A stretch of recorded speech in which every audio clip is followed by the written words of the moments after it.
জামশেদপুর তাদের শেষ খেলাটা খেলে ফেললো, কি পেনাল্টি!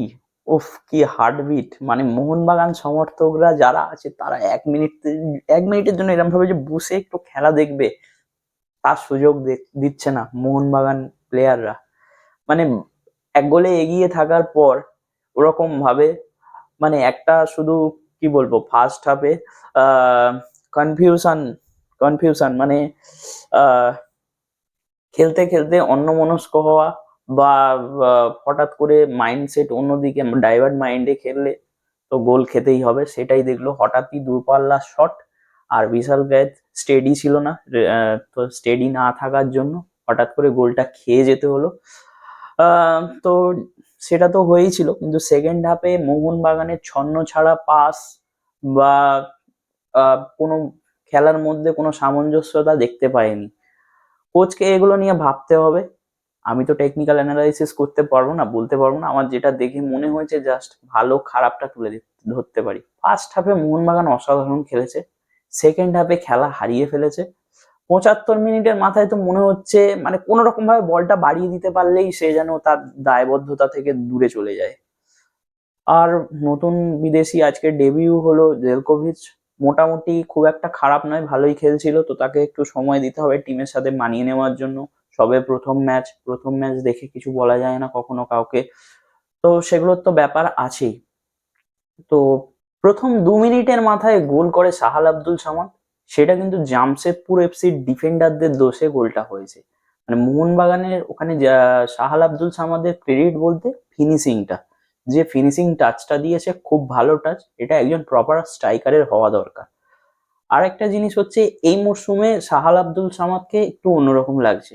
অন্যান্য মরশুমে চোট আঘাত এইসবের মধ্যে দিয়ে যায়, বাট সাহাল আব্দুল সামাদ যদি নিজের এরকম খেলাটা খেলতে পারে, সে কিন্তু আলাদা, তার মান আলাদা, মানে সে অন্য লেভেলের প্লেয়ার হয়ে যায়, সেটাই দেখা যায়। তো আজকে কয়েকটা জিনিস চোখে পড়েছে এই খেলার 90 মিনিটের মধ্যে। 2 মিনিট থেকে শুরু করলাম, তারপরে হচ্ছে জামশেদপুর গিয়ে 41 মিনিট 42 মিনিটের মাথায় গোলটা শোধ করে। সেটা কিন্তু আহ কি বলবো, তার মানে ফুল কনসেন্ট্রেন্সির সাথে খেলছিল না বিশাল কায়েত। ওই টাইমে অন্যমনস্ক হয়েছে, দূরপাল্লা শট এসেছে। বিশাল কায়েত নালে নর্মাল এরকম ভাবে ভুল করে না, তো সেই ভুল থেকেই গোলটা খেয়েছে। যদি আরেকটু কনসেন্ট্রেশন করে খেলতো তাহলে এই ফাম্বেলটা করতো না। সেকেন্ড গেল এটা।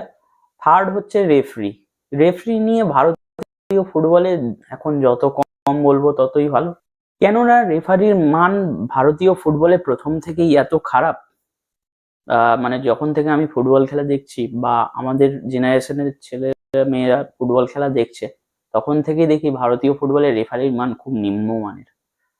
তো যেটা দেখলাম সেটাই বলবো, যে প্রথমেই দেখলাম একটা বল হাতে লাগলো জামশেদপুর প্লেয়ারদের, সেটাকে পেনাল্টি দিল না পেনাল্টি বক্সের মধ্যে। আরেকটা দেখলাম যে লাইসম্যান দিচ্ছে কি থ্রো ইন, ওটা কিন্তু কর্নার হয়, মানে কর্নারের দিক থেকে বেরিয়ে গেছিল বলটা, সেটাকে থ্রো ইন দিল। থার্ড, অ্যালবার্তো রড্রিগেজ অনেকবার রেফারিকে দৃষ্টি আকর্ষণ করার চেষ্টা করেছে, সেটা জার্সি পুলিং ছিল, বেশ ভালো করেই বোঝা যাচ্ছিল। অনেকবার দৃষ্টি আকর্ষণ করার চেষ্টা করা সত্ত্বেও রেফারি কর্ণপাত করেনি। তো এগুলো তো কোশ্চেন উঠবেই।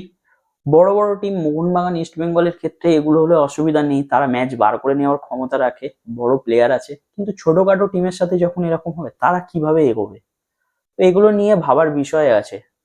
আজকের ওভারঅল ম্যাচ ফার্স্ট হাফ মোহনবাগানের খেলা অত্যন্ত ভালো লেগেছে।